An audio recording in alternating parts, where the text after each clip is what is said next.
এক শ্রেণীর মানুষ যারা শিয়া তারা বলছে যে জিবরাইলের মুহাম্মদ সাল্লাল্লাহু আলাইহি ওয়াসাল্লামের কাছে আসতে ভুল হয়েছে। আল্লাহ বলেছেন জিবরাইল তুমি যাবা আলীর কাছে, তো ভুল করে জিবরাইল এসে গেছেন মুহাম্মদ সাল্লাল্লাহু আলাইহি ওয়াসাল্লামের কাছে। এটাই তাদের আকীদা, তাদের বিশ্বাস যে জিবরাইল আসতে কি করেছেন, ভুল করেছেন। অথচ জিবরাইল খান না, পান করেন না, খাওয়া নেই, পান করা নেই, মানুষের মতো প্রাণী, ফেরেশতা নন। ফেরেশতার খাওয়া পড়া লাগে না, সব সময় তারা আল্লাহর ইবাদতে ব্যস্ত। আল্লাহর আদেশের 19-20 করেন না, করার মতো তাদের ক্ষমতা নেই। করার ভিতরে তাদের করার মতো ক্ষমতায় আল্লাহ দেননি। আগেকার আমরা একটা পদ্য পড়েছিলাম, তাৎখানি চাল মুসরির ডাল চিনি পাতা দই, তো আর এক জায়গাতে বলছে, এটা আবার উল্টে বলছে, দিয়ে বলছে যদি পিছু হয় ভুল, ভুল যদি হয় নিশ্চয় মা ছেড়ে দিবে চুল। তার মানে মা আমাকে বকা দিবে। তো মানুষ উলট পালট হয়ে গেছে, কিন্তু কোনো ফেরেশতার কোনো কথা, কোনো কাজ উলট পালট হবে না, কেননা উলট পালট করার মতো ক্ষমতা তার ভিতরে নেই, এটা সরিয়ে নেওয়া হয়েছে। তারপরেও তারা বলল যে জিবরাইলের কি হয়েছে, ভুল হয়েছে। জিবরাইলকে আসতে হতো আসলে আলীর কাছে, আলীর কাছে না এসেছেন মুহাম্মদ সাল্লাল্লাহু আলাইহি ওয়াসাল্লামের কাছে।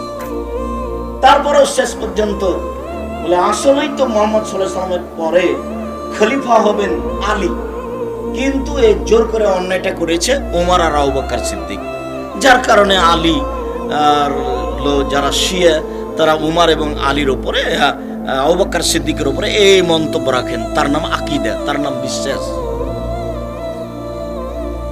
সম্মানিত দ্বীনী ভাই বোন, আমাদের আকীদায় কিছু ত্রুটি থাকার কারণে আমরা অনেক সময় শরীয়তের মাপকাঠি বুঝতে পারি না।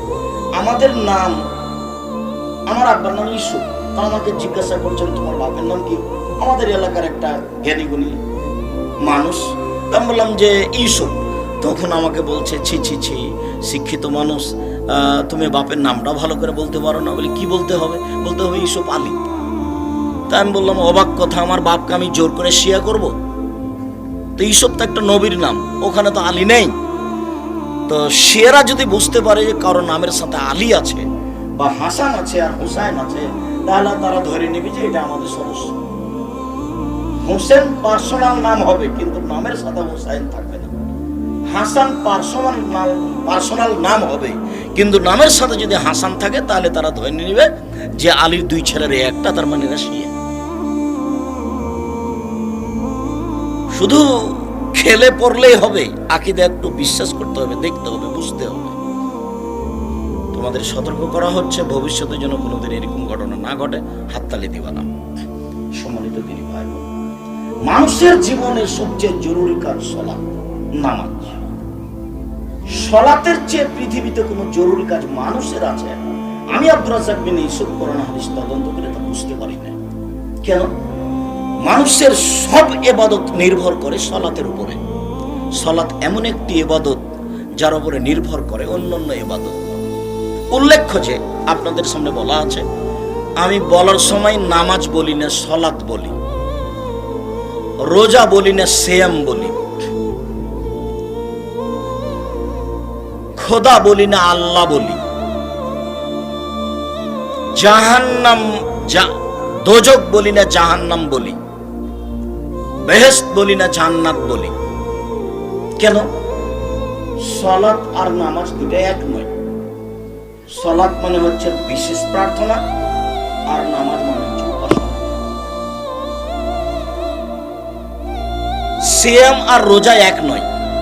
সিয়াম মানে বিরত থাকা, আর রোজা মানে উপবাস থাকা। আল্লাহ আর খোদা এক নয়। আল্লাহ হচ্ছে আল্লাহর জাতি নাম, আর খোদা এটা ফার্সি শব্দ। খোদ মানে নিজ, আর মানে এসেছে, খোদা মানে এসেছে। তো কবে এসেছে? কাল এসেছে, তার মানে পরশুদিন খোদা ছিল না। যার জন্য কেউ যদি বলে আল্লাহ এবং খোদার মধ্যে কিছু পার্থক্য আছে, সেটা ভুল হবে। একটু তফাৎ আছে কেউ যদি বলে, সেটা ভুল হবে।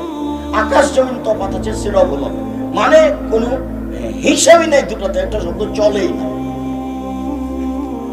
সাথে সাথে দোজক মানে আগুন, আর জাহান্নাম মানে যেখানে সর্ব ধরনের শাস্তির ব্যবস্থা আছে।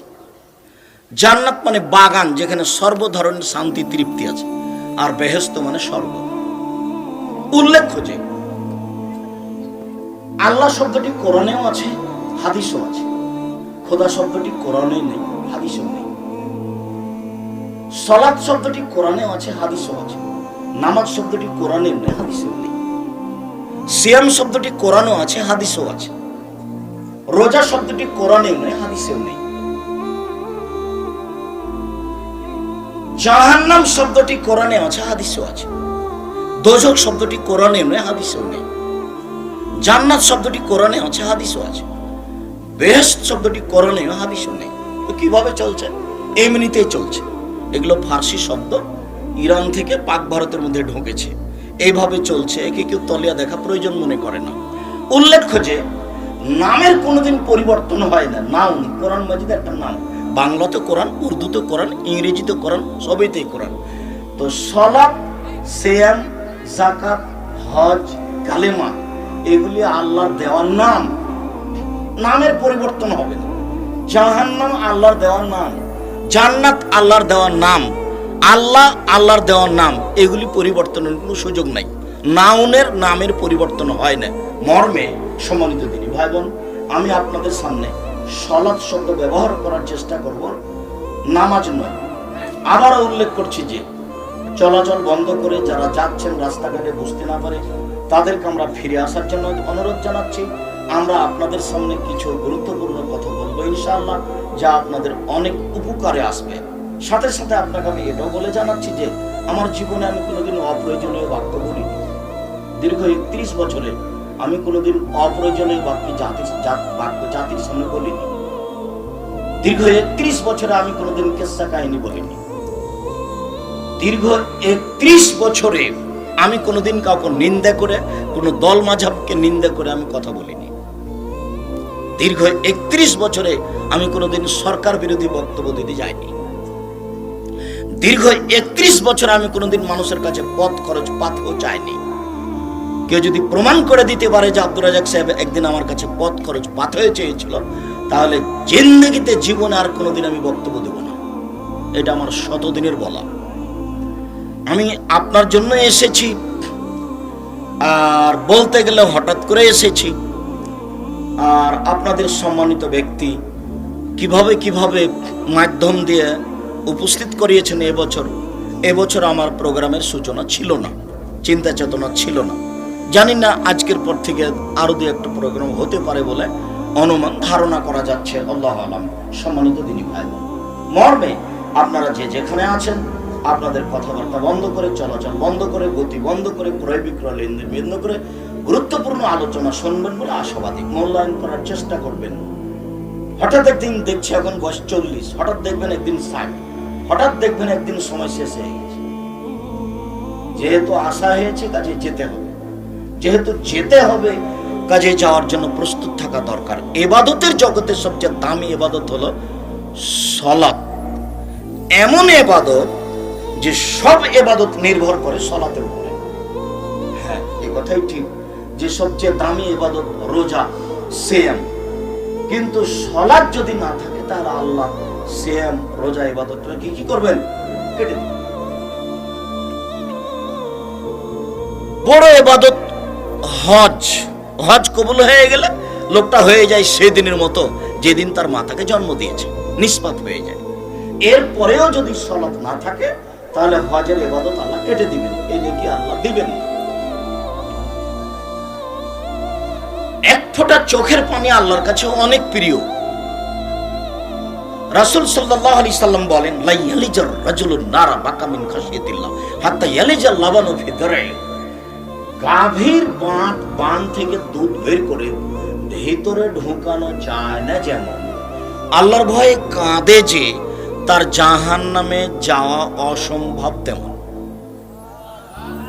আল্লাহর ভয়ে কাঁদলে তার জাহান্নামে যাওয়া অসম্ভব। ঠিক গাভীর বান ওলান থেকে দুধ বের করে চাপ দিয়ে আবার ভিতরে ঢোকানো যেমন অসম্ভব। এ কথা আমি বলিনি, এ কথা মুহাম্মদ সাল্লাল্লাহু আলাইহি সাল্লাম বলেছেন। তার মানে আল্লাহর কাছে কান্নাকাটি করা অনেক বড় ইবাদত। তাসবিহ তাহলিল জিকির আজকার করা আল্লাহর কাছে অনেক বড় ইবাদত। এরপরেও যদি সালাত না থাকে তাহলে সব ইবাদত আল্লাহ কেটে দিবেন। পৃথিবীতে দ্বিতীয় গুরুত্বপূর্ণ ইবাদত হচ্ছে হালাল রুজি। যদিও এক পর্যায়ে হালাল রুজি আগে সালাতের চেয়ে। কেন? সালাত না হলে কিছুই হয় না। এবার হালাল রুজি না হলে সালাতও হয় না। হালাল রুজি নেই তো সালাতও নেই। এ কথা আমি বলিনি, এ কথা মুহাম্মদ সাল্লাল্লাহু আলাইহি সাল্লাম বলেছেন। অতীব গুরুত্বপূর্ণ কথা, এক খেয়ালে চেয়ে থাকবেন। আল্লাহ তাআলা বলেন, ইয়া আইয়ুহান নাস কুলু মিম্মা ফিল আরদি হালালান তাইয়্যিবা। পৃথিবীর মানুষ, আমি যা পৃথিবী হতে উপার্জন করি, উৎপাদন করি, তার হালালটা তোমরা খাও। তাহলে হারামও উৎপাদন হয়। হালাল খেতে হবে, এটা আল্লাহর আদেশ, এটা সাধারণ জনগণকে আদেশ। এইবার মোমেন পুরুষ নারীকে আদেশ, ইয়া আইয়ুহাল্লাযীনা আমানু কুলু মিম্মা ফিল আরদি হালালান তাইয়্যিবা।